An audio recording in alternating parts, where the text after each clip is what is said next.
you're online. Hey, you all. Glad you all are online. Where did I get that? There we go. Testing 1, 2, 3. So let's go with just take a card and pass it back because that's the water guide. I'll let you kind of pass them. I'll take one. And then you all online, we're glad you're tuned in, but you've got the water guide to the right-hand side. Just look in the chat part. And while you're doing that, just go ahead and click like and make a comment. Tell us where you're tuned in from. That'd be awesome. Helps us rate a little bit better. It'd be great. So we'll go over watering in a sec. I've got a couple handouts. Bark beetle are so bad, I can't believe it. We're going to see a lot of dead trees this year because bark beetle is just so warm and it's been dry. If you've got pine trees, just take one of those and pass it back. We got to cover bark beetles. So I just don't want any of my friends losing trees just because of some stupid little beetle.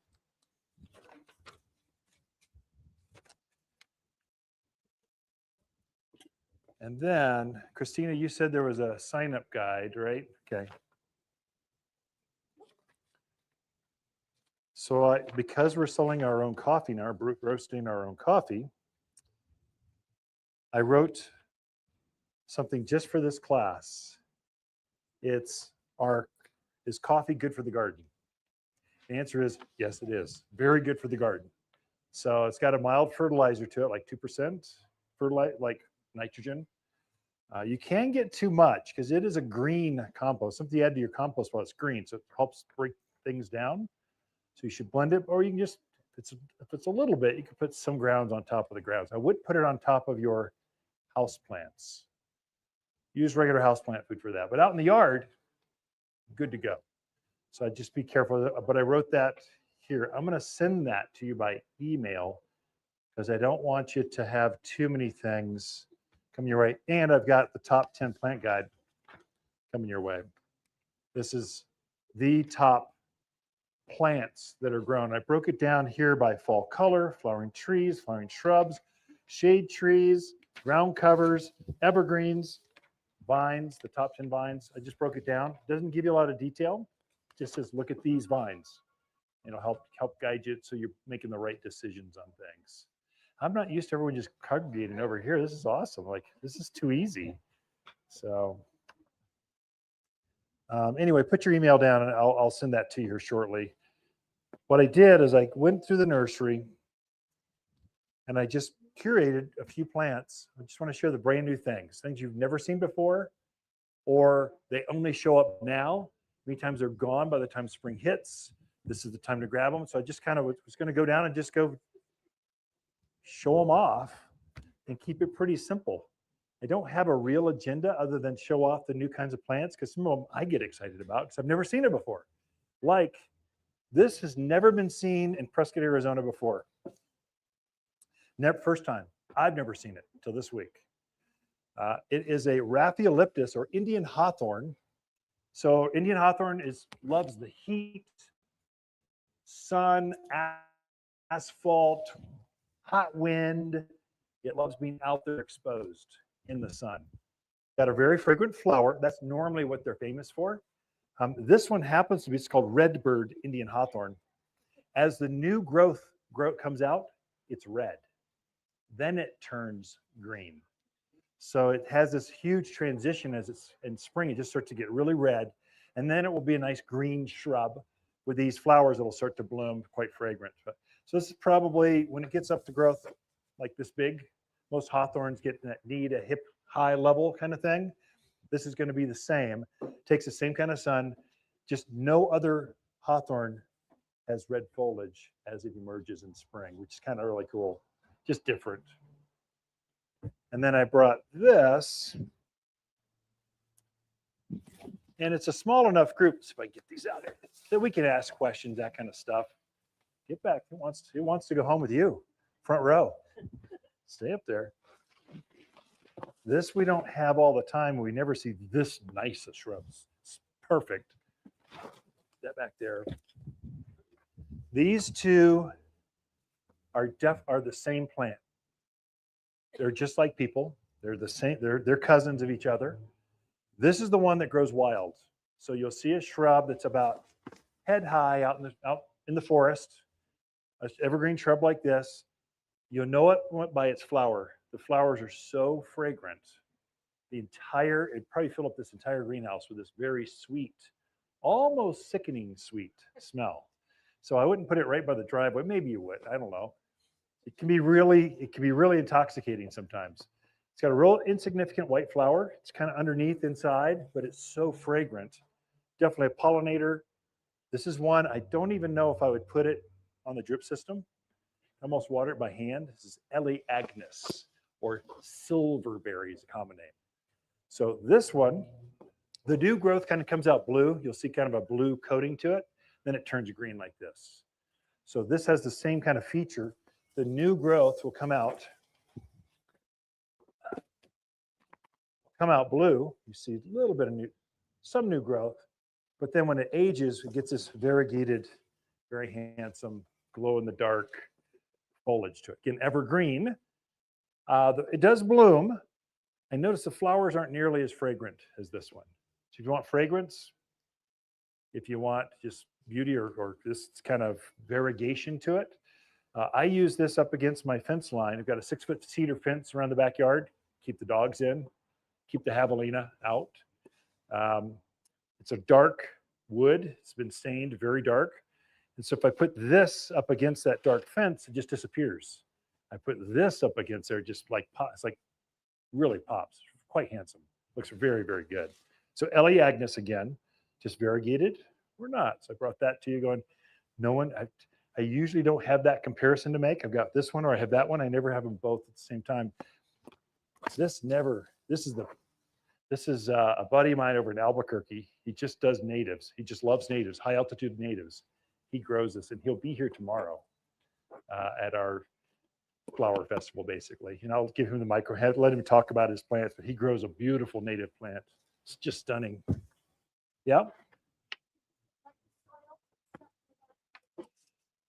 Yeah, so let's cover animals too. So animals don't eat these. That's why they grow out in the wild. Just deer, no, don't eat that. Javelina, don't bother it. Rabbits, don't bother it. Full sun. They're both going to get like this big. I kind of let mine just go because I like that native wild look. And so I just let it go wild.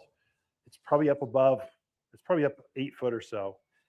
Some folks will actually trim it, hedge it, kind of keep it more manicured. My backyard's rather wild, so I want it to look more natural. So I let it go. These are extremely drought hardy. Like, don't put them on a drip system. Or if you do, put it on just for a year till you get it rooted and then just bend it back or cut it off. It won't need water again. I haven't watered mine in forever. It just goes. Truly a native plant. With that being said, it really needs soil that drains. So you probably want to make sure that hole doesn't hold water, just sit there and soggy wet. It'll die. It wants to breathe, it wants to drain, it wants to get dry, it wants to be dry. So if you do that, you're good. So you plant these where the manzanitas, the cotoneasters, those real tough shrubs. That's where you plant those together. Agaves, yuccas. So that's where you put them. I'll go over how to plant. I'll go specifically in how do you put plants in the ground. I can do that. I can do that pretty quick. A couple of the spring. This mainly you see this through April. And then by the end of April, it disappears. We won't have ranunculus. We won't have this poppy. We'll have California poppies. We'll switch the poppies out. But these guys love bright days and cold nights. If we get some frost, which we could have, doesn't feel like it, but it can happen. These guys are gonna be fine. Don't have to cover them, don't have to do anything, but just it looks like a peony. Isn't that pretty? And then it does, I think it smells, can't tell. Butterflies like these poppies. So anyway, this is related to your California poppies, but poppies are a very big family of plants. Just a new color with that red, yellow center. It's a new color poppy. Only found at Waters Garden Center. Yeah, you heard it here. See that? Isn't that pretty? Those will stop blooming I don't know about dying off. They just disappear into the gardens, and that's when your zinnias, your marigolds, the things that love the heat, they'll take over and start blooming. So these things love the spring, whereas geraniums, they aren't blooming yet. My calipergos aren't blooming yet. They're just green. They will in another month. So yeah. Is Rhinoceros a pollinator? Butterflies and bees both. Both of those. Yeah, they're both pollinator plants. This one too. This is a native. You'll see this growing wild up in the middle of rocks. You see this little green perennial. It's evergreen. It's called candy tuff, and it blooms now. This is when you want to buy it. I only sell it now. By Mother's Day, because that crop's all gone and there's no more to be had. So this is one you want to grab now. Mine are blooming in my backyard. They're blooming now. So I use them in containers because they're pretty and they're evergreen. So I use them as an anchor perennial thing. I mean, I like flowers, and it doesn't bloom in the summer. It's mainly an entire spring season thing. By June, it's pretty much over. Just this really pretty glossy green plant. It gets about that tall, kind of like this. It'll actually trail out over the pot sometimes. Then I put them on the edge of the patios because it's so tough. Full sun. I mean, it looks delicate, but this thing's tough. And animals don't bother this. So javelina, the deer, rabbits, they're not going to eat it. So true native. Let's see, where do I go? Let's go this way. Brought this because this is the time you want to buy and plant peonies. This is just your best choices right now. You have more varieties to pick from. This is a brand new, it's called Scrumdiddlyicious Ito Peony. It's a brand new color. So you can, hopefully you can see that. But Ito, what is an Ito peony? Ito, we've grafted a traditional English peony onto a tree peony root. So what you end up with is an English peony on steroids. It's just like, like Arnold Schwarzenegger on like a peony. So the flowers are literally as big as my hand. And you can get some funky colors. So you just don't see that color. You don't see that color in an English peony. It just doesn't happen. And I find these, I don't know if it's because of the flower size or what, but they're more fragrant. They're more just a deeper, richer fragrance to them than an English does. There's all the English ones down there too. So just the point being, this will be in bloom here probably in a couple weeks. There's my Ito at home. I grew it in a great big cobalt blue pot. It's about this tall. It's massive because this is a massive plant. It will literally get 3 feet tall, this big around, and it's got buds on it like this big. So it's probably a couple weeks ahead of this one. So this has got, you're seeing a flower bud just starting to form right there. But that'll be a flower bud like that, and then it opens up to be that big, super fragrant. But Ito peonies, something a little different.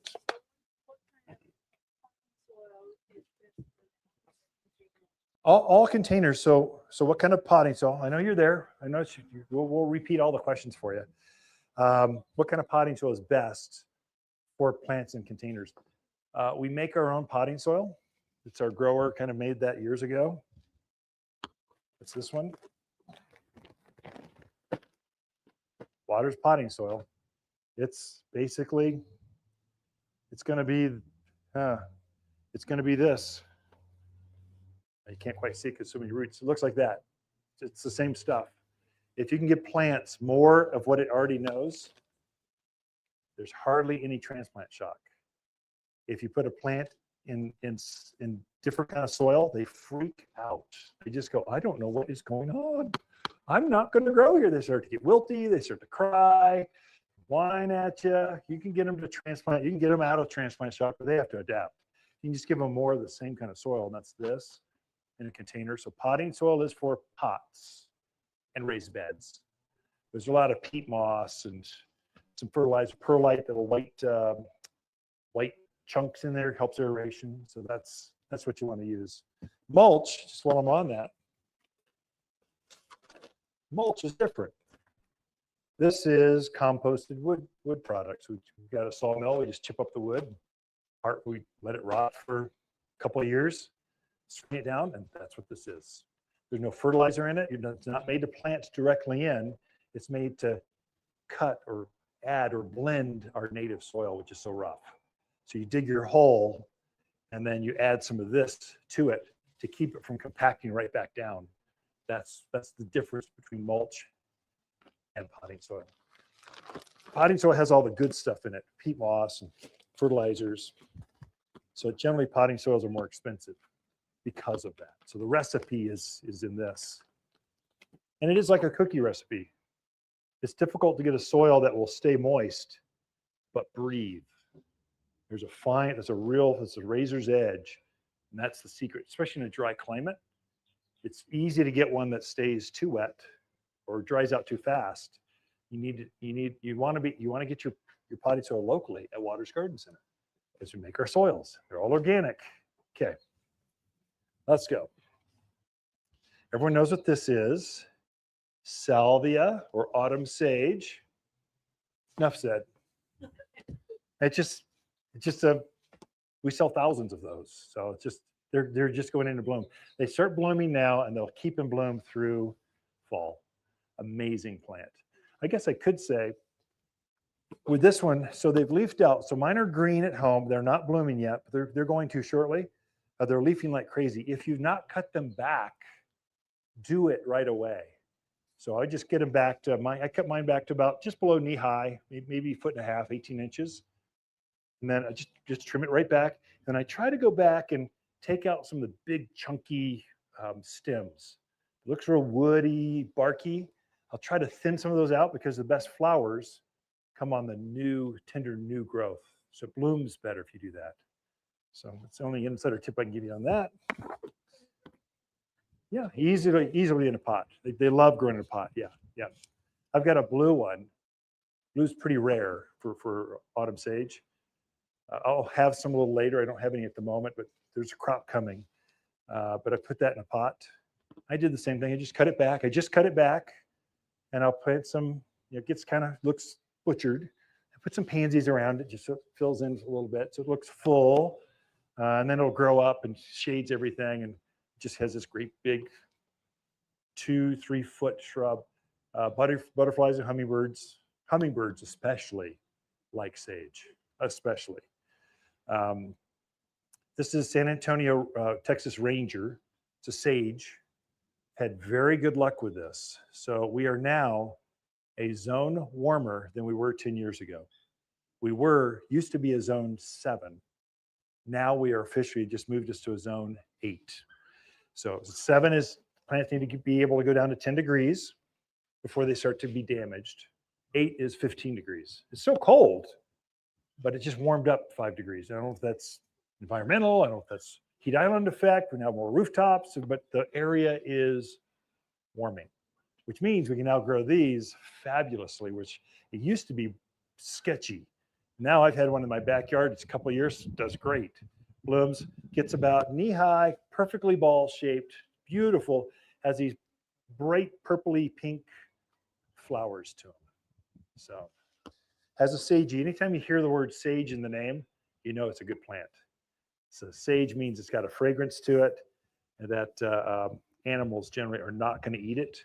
And sages are very deep rooted, so they're generally drought hardy or very easy to grow. So this one is very easy to grow in a pot or in the ground. It doesn't matter. Okay. And there's bunches of them over there. Again, we didn't think we could grow this one. We're now a zone 8, and these are doing great. This is a fairy duster. Usually it grows down in Phoenix in bright, hot sun. It may not get quite as large here because the nights are colder. It's not going to grow as strong, but it sure is pretty. It's no other flower like that. So fairy dusters, super drought hardy plant. These guys are these 3 are all companion plants. They would love growing in the same gardens together.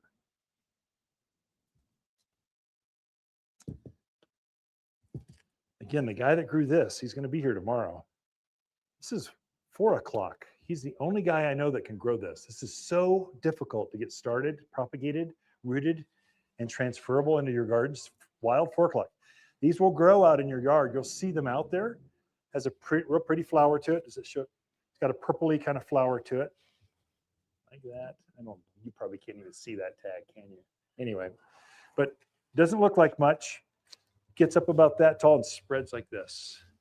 And then mounds has just covered in purple flowers. Again, a pollinator. So just bright, hot sun. You'll see them growing in the weirdest places. Like that should not be growing there. That's how tough it is. 4 o'clock. Let's go with a couple fun things. So this is our first. We're early, so normally these don't come in until April, but it's warm. My calibrachoas, or my million bells petunias, they never died last winter. They didn't bloom. They were bloom until that real hard freeze in December. Then they kind of stopped. Now they're just huge plants. I'm going to juice them real quick this weekend, where they'll be in bloom by next week. They'll be in full color, and I'll show you how to do that. But petunias, calibrachoas, and mixed baskets, this will take a light frost, no problem.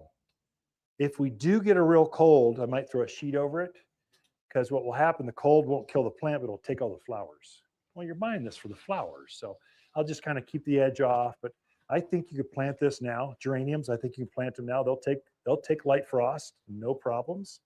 So I think it's one of these safe borderline plants. I would not even think about putting pentas and vincas, because if you look at those cold, they'll die. So it's hardcore summer. But these are transition plants I think you can go with right now. This is a Martha Washington. No, this is not Martha. This is a, is it Martha? No, it's zonal geranium. But we have a lot of different geraniums here. So Marthas are in too. So that's the big ones that stand up pretty tall. So they don't smell. They're just pretty. New color with the red and the pink edging to it. All right, had this. These came in yesterday. This is Christmas cactus, only this time of year we call them Easter cactus. You got it exactly right. So just there's a bunch of colors down there. They're all the same. They do have different. They're programmed to bloom at a little bit different cycles. So this one does generally bloom in the spring rather than at the holidays. That's but they're the same plant. So anyway, just thought it bring it up because you don't see them all the time. Same with this, shamrocks. You see them for St. Patty's Day. So there's purple, which is unusual. There's also green. So green is the tradition, but purple is kind of cool. This one's got a pink, you see kind of a pinky vein to it, which is unusual. Not just straight purple, it's got a variegation. Again, I get bored with plants. I'm always going, what's different? What's new? What can I do that's no one's seen that before. All right, so songbird erysipum. I don't even know what I'm looking at. I've never seen this before. Is that cool? It's a full sun plant. It's over there. So we got so many new plants, even the boss doesn't even know what everything is. So take a look at it. This one I do, a couple things. This one and this one are companion plants to each other. And again, we'll go over how to plant and how to get things to bloom later. But right now, let's just get through the plants. This is a lilac, traditional lilac. They're heavily budded right now, and this is your time to buy lilacs. Every yard should have at least 3. So, they're just so easy to grow. Things don't eat them. They're consistent in bloom. Now, there's 3 kinds of lilacs. There's one your grandparents grew, the big ones. So I think we have one over there called Grandma's Lilac. It's common lilac, purple, big flowers to it. And then we've got variations of that plant. So it comes in white, comes in pink, comes in different colors. But they're all basically the same plant, big. Then you've got the dwarf. It's stepped down. So they get about hip height. So they're half the height without pruning. They just naturally grow smaller. And so we've just grafted them onto smaller rootstock. So the roots are what hold it back. Typically, the dwarfed ones will bloom more than once. They'll bloom at least twice, if not 3 times, many times 3 times in my yard. So right now they bloom. So they're not right now. They're within a couple weeks they'll be in bloom. So they're spring bloom, and then I find they bloom again. The dwarfed ones, not the big ones. The dwarfed ones bloom again. Usually when the monsoons when the rains start to happen, you'll see them go back into bloom. And quite often I have them in bloom when they're turning color in the fall, which is kind of pretty. They have this beautiful fall, like aspen gold color. And then they'll have these purple flowers on it. It's super cool. So anyway, and then there's French lilacs. French they usually have a name you can't pronounce because it's in French, but they have no fragrance. So French lilacs they don't smell at all, but you get funky colors. So reds, some different unusual colors. And generally they're going to be about head height as well. So those are you're now a lilac expert. And they're all out there. There's big pods of lilacs out there around. So that is this one. That's a big one. This one, you don't see at the garden center all the time. You're seeing a tree that's in bloom right now. It's got pink flowers all over it. When it's done blooming pink, that could probably in the next couple weeks start to put purple leaves on. And it's a purple leaf plum. It's an ornamental. It is an actual plum tree. It can actually put little cherry-like fruits on sometimes, not all the time. This one is directly related to that tree. This is Sistina plum or red sand cherry. It's the same exact plant, same color, same flower, blooms the same time, but it grows in a shrub. So it gets about head height, just shrubby form. So if you want a purple leaf shrub, this is your go-to. If you want the tree, got those over there too. So it's very common. The tree is extremely common. It's so common, I really don't want it in my yard. It's like every neighbor's got one. I want to be unique and different. And I'll show you which ones I think are unique and different in a second. But not very many people have the shrub piece. This is a deciduous tree. It's going to lose its foliage in the winter, but then it just loads up with these flowers. Hurry up, little man. I need you in bloom for the weekend. Hurry. Let's do shade lovers. Did everyone get a sample cup of coffee? Was it good? It's super good. It's sweeter than it's got a sweetness to it. It's a different blend. Anyway, Colombian is so boring. Ethiopian goji is so good. Okay, let's go down to shade lovers. That's these 3 I brought. So this is an azalea. You wouldn't think you can grow those here, but azaleas go down to very cold. And in the Midwest, they grow out in full sun. Here, they don't like the sun. They don't mind the morning, the evening sun. That midday in June, the tag says it will live in full sun. Don't believe it. Look in your neighborhood and you'll see where the best azaleas are. On the east side of the house, the north side, protected by a little bit of tree cover, and they just shine. So this one will be in bloom. It's just starting to crack right now. So figure azaleas typically get up about hip high or so like this. And I can't remember, but I don't think animals eat. Anyone grow azaleas? Do animals eat these? I don't think so. I think you're okay. I know they don't eat rhododendrons. And these are, you grow azaleas and rhodies in the same bed. So north side in a container, off the patio, where it's covered. So that's where you plant these. Okay. And then they are companions with these. This is a heuchera, or coral bells, is what your grandparents called it. All the Hort magazines, now they changed the name to heuchera. Sounds like you're hacking up a fur ball. A heuchera, okay, but you've seen red flowers. Usually they're white flowers. So this is a new variety. It's called Black Forest Cake heuchera. Black Forest Cake. That's actually a good name for that. So I got excited because, whoa, red. Usually it's always white. So it's quite straight. Normally it's green. These guys are generally mostly evergreen. They'll have some foliage on them all the time. They're perennial. They'll come back every year. I love to plant these at the base of my trees. I plant a new tree. I'll usually put a heuchera where the drip emitter is because it's so hardy. it'll take that same water cycle as a tree, and it thrives under that shade. As a tree grows, it doesn't collapse. It just gets better and better. And so this one I got. I've never seen this before. This is also heuchera. These are cousins. They're the same. They like I'd say under 6 hours of sun is ideal. I have grown this one in full sun. It didn't bloom very well though. So the foliage was great. The flowers didn't bloom as well because of the sun, I think. In the shade, they just bloom and bloom and bloom, like with 50 flowers on top of this thing. So a little bit of protection really helps it grow. This is called Snow Angel. That's a good name. Snow Angel. Oh, it's just a white. I've never seen a white or whatever color that is. God only gave me 7 crayons in my box. And as a man, that's white or yellow. I don't know. Anyway, just unusual. I don't know what color the flower is. It looks like red. So same red flower, only white or purple foliage. You're really planting these for the foliage. The flowers are rather insignificant. So heuchera. And there's like probably a dozen varieties over there. Most of them I've had for years. These are just 2 new ones you've never seen before. This one is my new favorite perennial.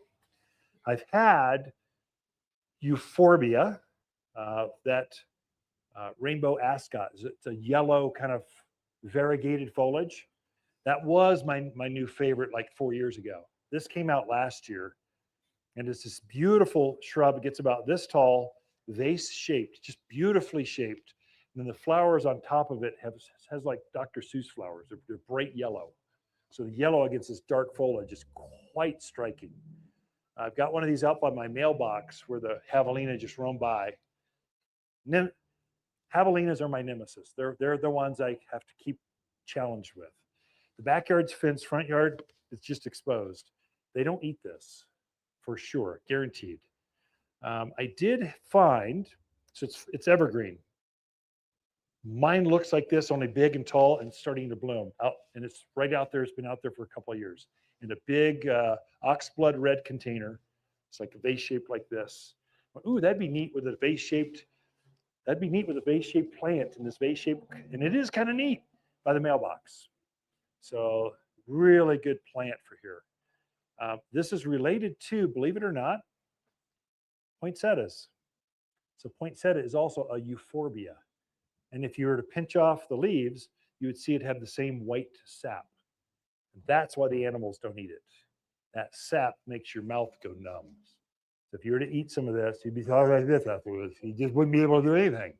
And so animals don't like that. And so they want to be able to talk intelligently to each other. So they're not going to eat euphorbia. So full sun. Like I notice if I get it in too much shade, it starts to elongate, starts to lean out to the sun. So it's not as pretty. In full sun, it stays nice and bright and full and upright. Does better. Okay. Yeah. This is kind of cool. You don't see mallow. Mallow, there's a lot of mallows that grow wild here. Butterflies love them. Truly a pollinator. It's just a really, Monrovia grows. And Jim Roop, our Monrovia guy, he's horticulturalist extraordinaire. He'll be here tomorrow. You can talk to him about it, but he grows this one for us. It's fantastic, full sun, right out there. Even on you folks on the vistas with that hot, just wind up there on the boulders. The views are great, but there's no dirt. This would like that. It'd be fine. In a container, and it comes back for years. Has a really long bloom time. Critters don't eat it. No, javelina is the main one you'd think would go after this. Doesn't bother. Personally, I had one of this same plant growing down in Skull Valley, which I raised my family. Right at elk, deer, javelina, bears, coot. I mean, everything was out there. It was just beautiful, easy to care for. Nothing bothered it. Yeah. Gets maybe just above knee high or so. Kind of like it's just a beautiful little ball-shaped thing. Pretty easy care. The companion plant. It's got a very long bloom cycle, and I noticed that it benefits from deadheading. Pitch off some of the flowers, sets another flower, So it's, you can cheat it, you can trick it into continue blooming. So this is orange peel jasmine. It doesn't smell like jasmine, I don't think. No, it doesn't smell like jasmine. The foliage looks like jasmine. It's a shrub, gets like this, but you just don't see jasmine that orange. It's hard to find orange colored flowers in a shrub. And so this is one of those plants that just thrives in the sun, in the shade. It's one of those zone 8 plants. We couldn't grow this 10 years ago. Now we can. And it does fantastic. The best specimens of this are off of the Airstream Park that's over by the middle school down there. You have a bunch of Airstream you can rent out. There's a bunch of beautiful red peel orange jasmines in the courtyard there. It's just beautiful. Old ones. Oh, about chest high or so. It's how big they get. More sun than shade, or it'll start to lean, or it just won't bloom. So it's going to bloom better in the sun. Okay. Then this guy, try not to poke myself. These are actually not related at all. These are completely different plants. This is related to our century plant, or agave perii, the artichoke agave. This is related to that. Only they call this one whale's tongue agave because each pad looks like a whale's tongue, but equally as hardy, tough, gets a big flower to it. It's the same plant, only cool, really neat. Anyway, just respect it. It does want to poke you. It wants to bite you. This one is a yucca. So yuccas are not agaves. Agaves are not yuccas. They have a different root structure to them. When agaves bloom, generally the mother plant dies, and then they'll leave pups behind. You'll see little tiny babies underneath. And then I'll put this huge flower that in nature it falls over, and the seed heads fall over there. So she's spreading a new batch over here. She leaves her young over here, and that's how they take over a whole hillside. That's just how God made them to do that. Yuccas don't do that. Yuccas throw seed. They put flowers on, put seed balls on, and then they throw those off around. That's how they spread. So different. So this mother plant doesn't die after it's done blooming. What you do is you just take back, usually in January sometime when I'm out there and I'm bored, I've been sipping too much tea, I want to be outside again, I'll just take those flowers, I'll cut them back as far as I can down inside the night. That's all you do with that. Very easy to maintain. Another thing about natives, you see how this thing is designed, just kind of plant trivia. You've seen all the foliage. It's a rain harvesting machine. When the rain falls, it literally will bring all the water to the heart of this plant. It's very much designed to capture water, bring it to the heart of the plant. Agaves do the same thing. Capture it, bring it right to the heart. So this thing will get about this big around. It's just made to rain harvest. Whenever the few times it rains, that's enough for this thing. So this is a new variety. See the color to it. It's got a pink variegation to it. Like I think they call it rainbow, a gloriosa variegated yucca. It's got a white flower, quite big, like this, hovers above the foliage, but you just don't see. You're not going to find that. You're not going to find that at Home Depot. It's only here at Waters. So anyway, what's that? So yuccas are going to want. They're going to want probably a bag of mulch, just some drainage, because that thick, fleshy root's got a real starchy root to it. If it sits there in soil, it'll just rot. Peonies are the same way, a real thick, chunky root to it. If they just sit there in soggy soil, they just rot on you. So root rot is how you take those things out. So when you plant them, you want to actually amend the soil, make sure that there's no rock shelf or caliche layer where water just pools. That would be death to those. But if it drains, and if ever you're in doubt, fill the hole up in the morning. If water's still sitting there at the end of the day, you just dug a bathtub. It's not a planting hole. So go a little deeper. Usually we'll dig a chimney. We'll try to take a piece of it, try to dig down until we start to get to the next soil band. And once you see the next soil layer, it starts to drain. So this is, normally this is white. Is that right? No. This is the normal one. Yellow is the normal one. White's the unusual one. This is Lady Banks rose. In Arizona, we call it, we're the only state in the union that calls it a tombstone rose, because there's a 200-year-old Lady Banks rose in the heart of Tombstone. If you're ever down there, you must go see it. It is spectacular. They've trained it up. It's virtually it's a tree. And so this will get quite large. I've literally had one in Skull Valley. I parked my pickup truck underneath it. It was that big. It was huge. And so very tough. I wish it bloomed longer. It blooms basically for a long time in spring. And then it's just this nice, soft green rose. Its claim to fame is it's robust, like it's off a wild shoot, but then it's no thorns. So you can rub up against it and it's never going to bite you. It's the only rose that does that. All of the roses, they got a bunch of thorns. You look like you've been in a cat fight every time you go trim them. So anyway, just brought that one. It's not unusual, not new. I carried every year. We get the white one down there and the yellow one, but just history, tombstone rose. Not everyone knows that history. Then trees, a couple trees. And I brought this one for mainly my Californians. So Japanese maples, they do grow here. And my Californians love their Japanese maples. You can have one. I encourage it. You can't grow them here where you do like you do there.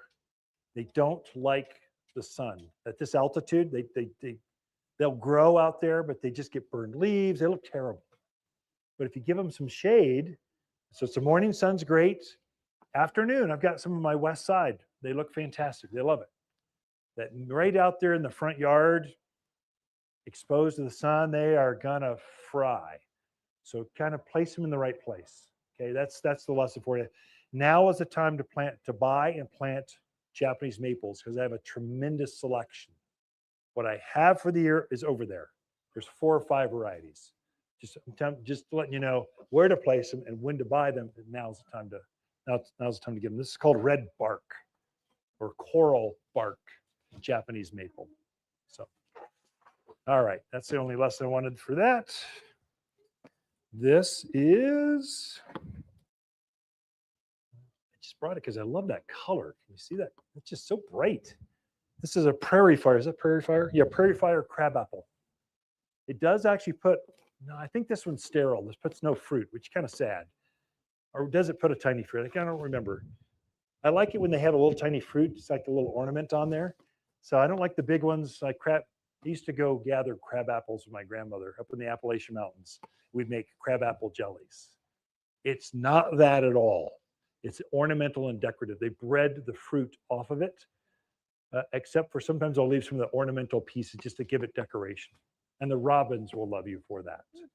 So, but there's no flower that has that bright a color. The crab apples have the brightest flowers of all the trees. There's a good select. Now's the time to plant crab apples. You'll see them blooming all around town, especially the downtown, the older neighborhoods. That was the #1. Before purple leaf plum became popular, crab apples were the most popular flowering spring tree. So this one is short. We've bred it to be much shorter. So you're figuring real low teens is how big they're going to get. Most crab apples get like 20 feet, like a regular apple size. This one stays 8 feet shorter than that. So it's a little decorative thing out in the yard. Full sun, takes the wind, takes our sun. They're very tough, but prairie fire is a good one. And then this one I brought, I would lift it, but I could barely get it on that cart. Let's see if I can bring it so the folks on camera can see it. This is related to our native redbud. It is a redbud. It's called Merlot. Can they see that, Ken? Can they on the screen? Here, I could maybe, the thing weighs a ton. There, just starting to bloom. So redbuds always bloom first. Then they'll put on this real pretty heart-shaped leaf to it. Our native one has a green leaf. This is called Merlot because it's got a purple Merlot colored, like Merlot wine.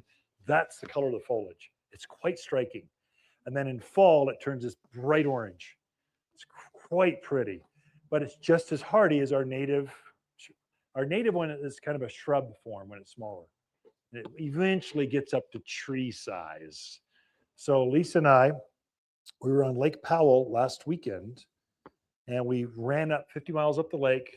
They call Rainbow Bridge. It's the largest natural arch on the planet, I think, at least in Arizona for sure. This is we took the boat up, camped out on the beach, walked 2 miles, went to this arch, and lo and behold, the redbuds were in bloom right at the base of this arch. It was magnificent, beautiful. That's how tough these things are. Animals don't bother them. They're pollinators. Just a good plant, but you don't see that kind of, the native one has a real light, dusty pink to it. This is a bright fluorescent fuchsia pink. And then it puts on the purple foliage instead of green. Just something different you've never seen before, unusual. Short, maybe 12, 14 feet tall. It's a short kind of umbrella shaped kind of tree to it. It's made to be decorative. It's not going to be a shade tree per se, and unless you're right underneath it. Let's cover a couple things. How are we doing on time? Just right on time. Oh, gosh, I'm doing so good. I'm going to have some more coffee. Waters coffee, first bloom.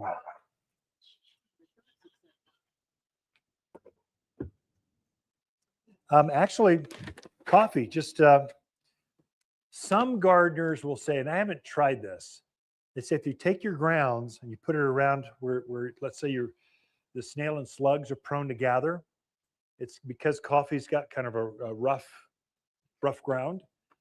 It'll cut their bodies and it kind of thins the numbers. I don't know about that, but you read about it all the time. So you can actually use it as a snail and slug repellent as well. So coffee grounds are nothing but good. I can tell you worms are going to have a party in your garden. Coffee grounds attract worms. And your mycorrhizal colony, the beneficial mycorrhizal, the things that are good in the soil, they're going to dance. So you got dancing mycorrhizals and partying worms, all because of coffee grounds. So I'm just going to go over this. Couple things. Where do I start? How to get things to bloom. If you want to get this to keep doing this, geraniums, all flowers benefit from deadheading. Taking the old spin flower and just pinching that off. We call it pinching or deadheading, same thing. And then to put that much flower on takes a tremendous amount of energy. Fertilize.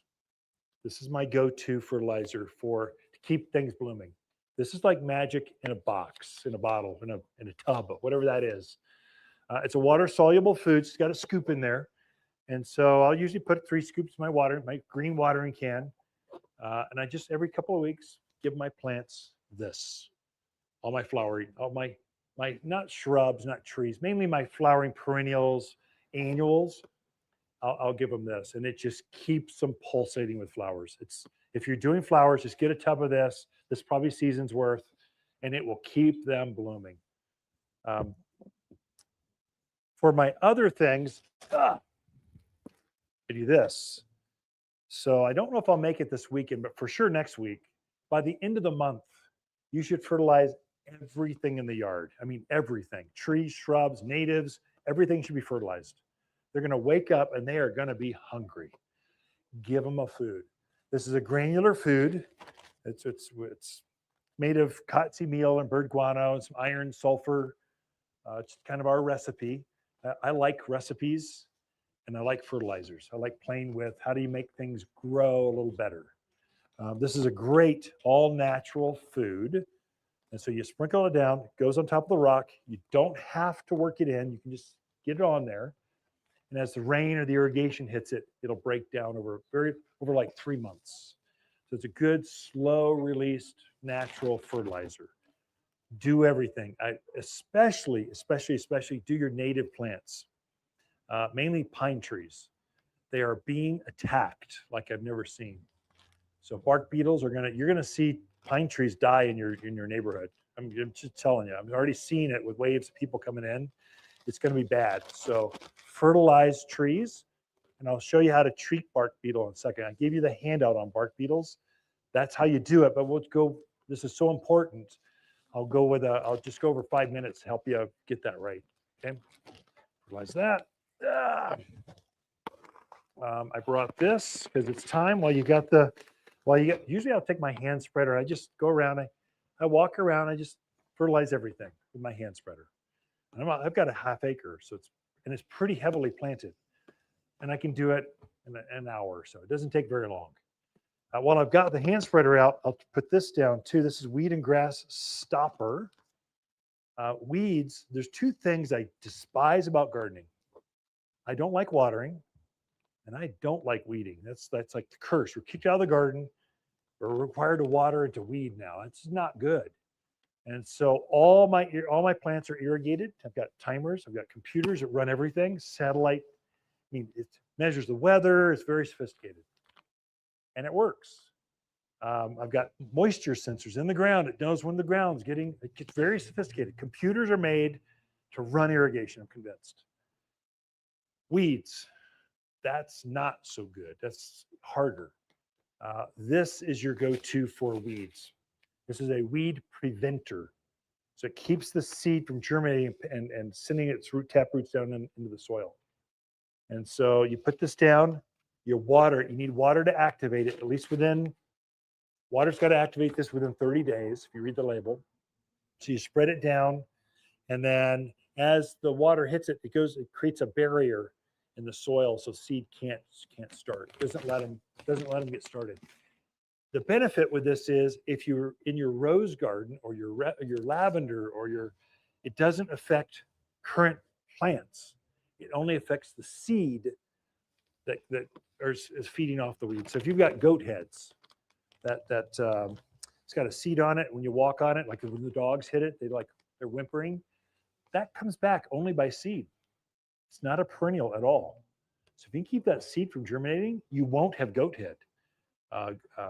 Horehound, dandelions, these are all the tumbleweed. They all come back by seed only. So if you can keep them from germinating, you won't have weeds.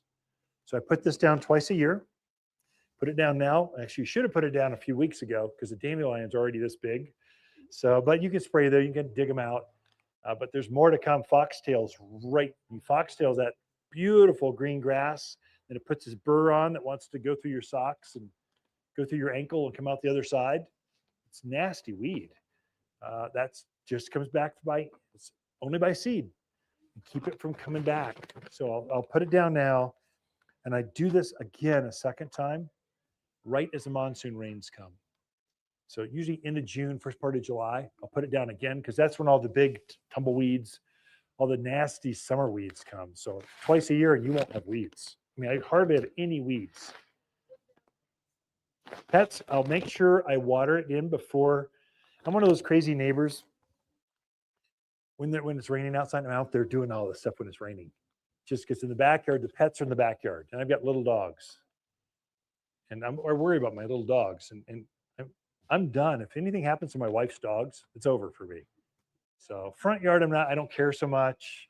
Backyard, I'll make sure I just water it in. That's what I do. Okay. Water activates it, and then it goes right into the soil, and then you don't worry about it. Okay. Food we got covered. Let's go over bark. Let's go over bugs. I got room for bugs and how to plant. Then we'll call it good. Okay. Bugs. There's three things about these three. When I'm done pruning, so I'm just about done pruning. I got a couple more things to prune. You should get done with all your pruning by the end of this month, sooner rather than later. Okay. When I'm done, I'll put this on the end of a hose, and I just hose down everything. Like this is a good cleaner. That's what it is. It's horticultural oil. Oils are the safest, most organic thing you can have, the least expensive to use. It's just so easy.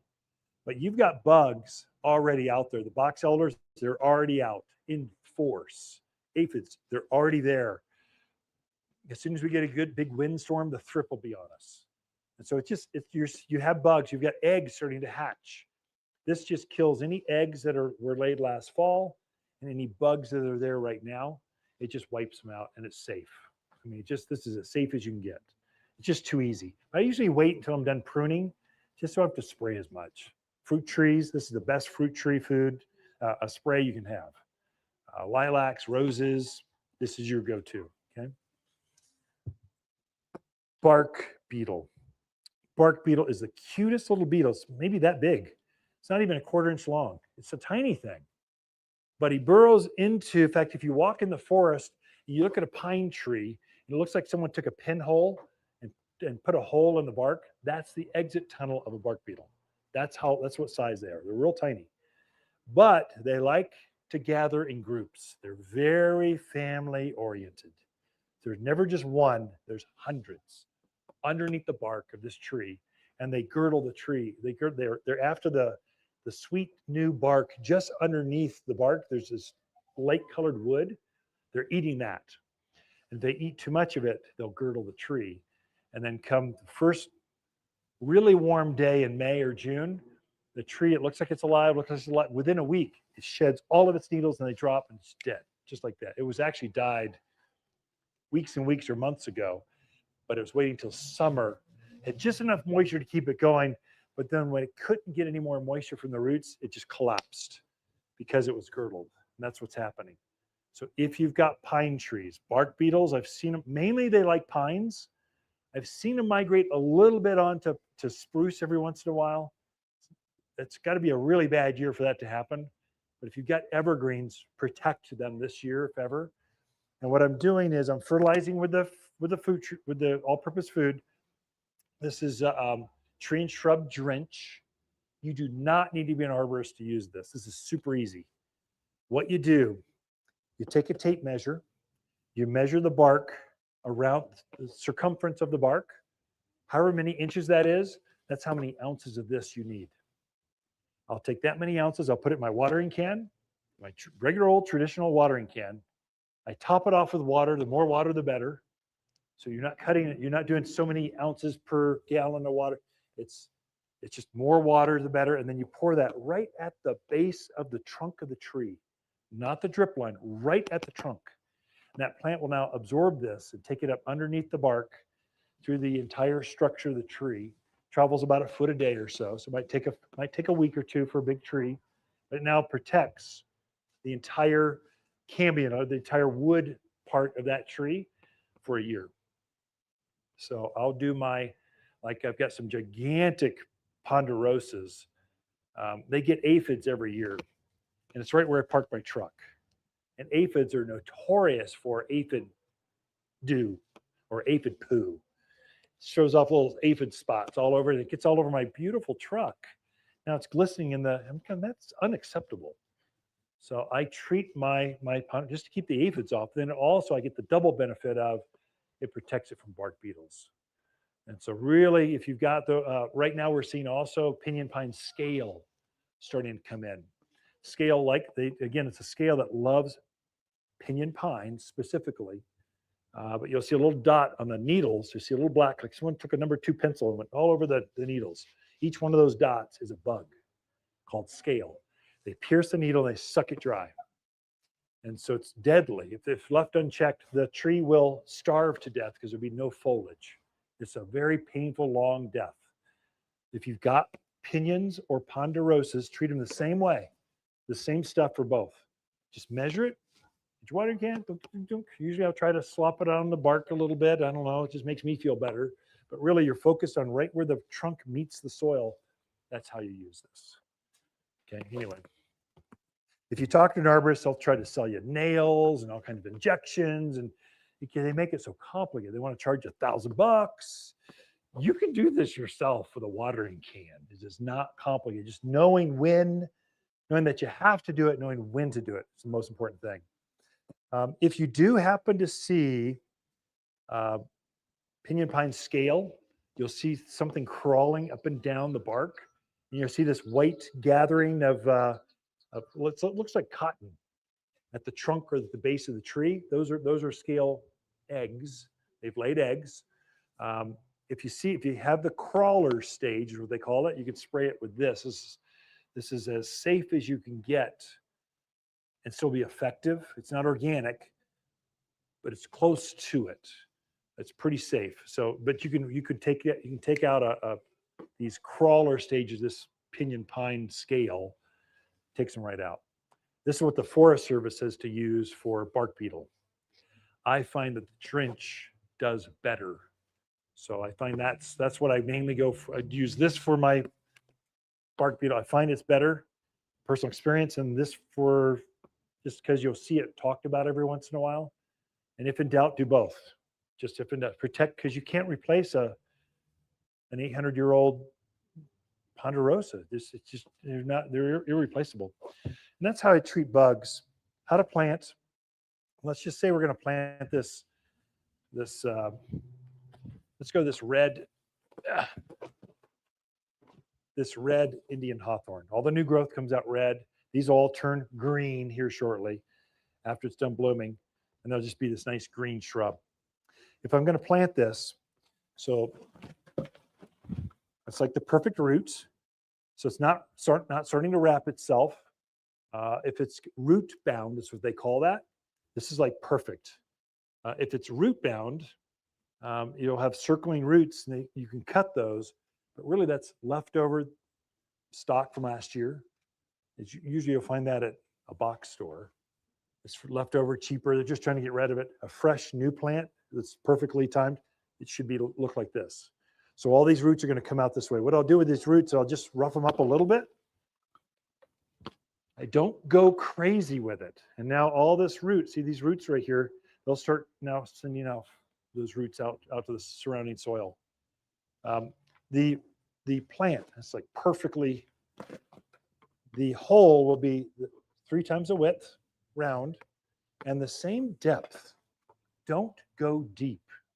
It doesn't help. Roots are going to go sideways. They're not going to go down. That's a myth. There's nothing down there for them. They're just cleachy rock, clay, all the good stuff's off to the side. So they're growing that way to capture rainwaters when it happens, get the irrigation. So if you know that's how the roots are going to grow, just dig a hole 3 times wide, same depth, saucer shaped. All the dirt you have off to the side. Some of you are going to have to screen your soil because you've got chunks of bits. I dug a hole once. I was pulling bricks out. The contractor buried his trash in the yard. So all that stuff, when it's bigger than a golf ball, it just heats up in summer. The particles are too big to hold moisture. And so you kind of want to screen some of that out. And so what's left, you're going to take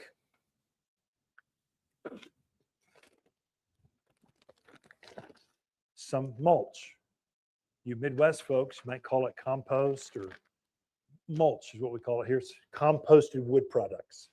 And so we're going to take about 1/4 or 1 shovel's mulch to every 3 shovels of native soil. You can blend that together.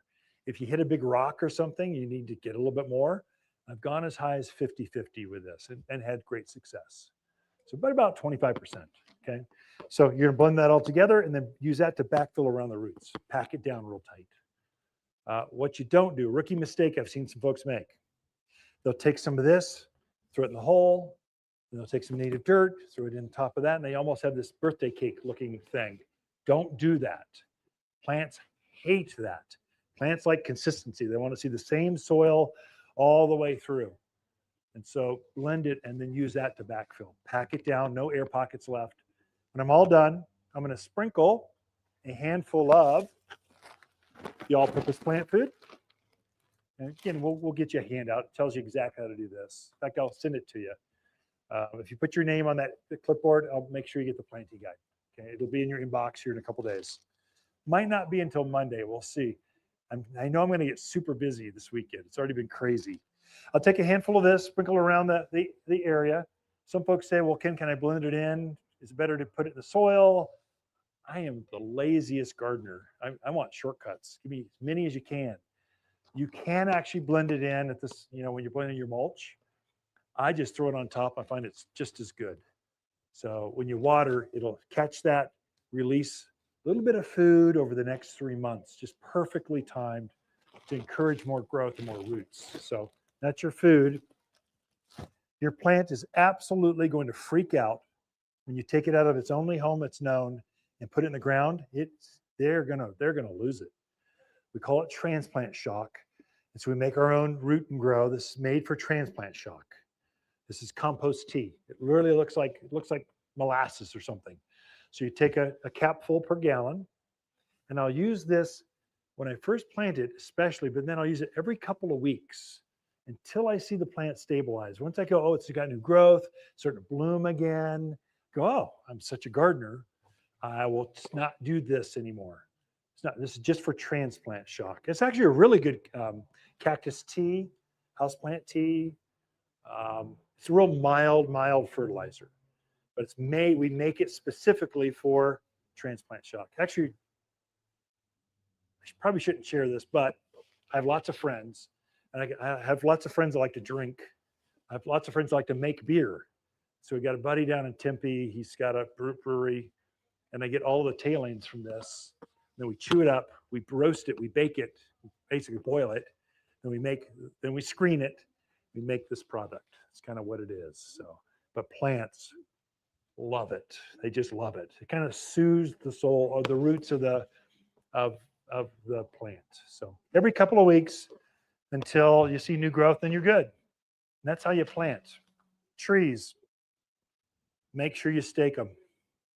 We're going to have we're already starting to have this prevailing southwest wind. It's like always blowing. Put a new tree in right now, it'll start to lean to the northeast. And once it solidifies in that manner, you can't get it back. So you just need one new year's worth of growth of wood, and it will stay straight, just like that. In the fierce of a wind, it'll stay straight. If you let it grow sideward crooked, there's no recovery. And you can tell, you can walk your street going, oh, look, they never staked that tree. If it's a fruit tree, it'll load up with apples or peaches or cherries. It'll just fall over because you just added like 300 pounds of pears on this thing, and it was growing crooked. It'll just like, boom, fall. They'll leap out of the ground. And so make sure they're nice and straight, especially now, okay, this spring season. All right, and that's all I had to share for you. I'm so glad you all are here for the launch of our Flower and Fountain Festival. It's our 64th year. So Harold Waters started Waters Garden Center 64 years ago. This weekend, I don't know exactly what weekend. We just picked spring, and we go, we're going to do it again. And so I've been doing this for 34 years this year. All 34 years we've had this celebration, and 34 years before that. And it just seems to get bigger and bigger. So my daughter, Mackenzie, runs the place. So she kind of keeps it all going. Her team has been so busy unloading trucks this week, just dozens of them. But the place is glorious. Well done. So I'll let you all clap, and then we'll call it all good. I'll hang out for as long as you want, take pictures of plants, tag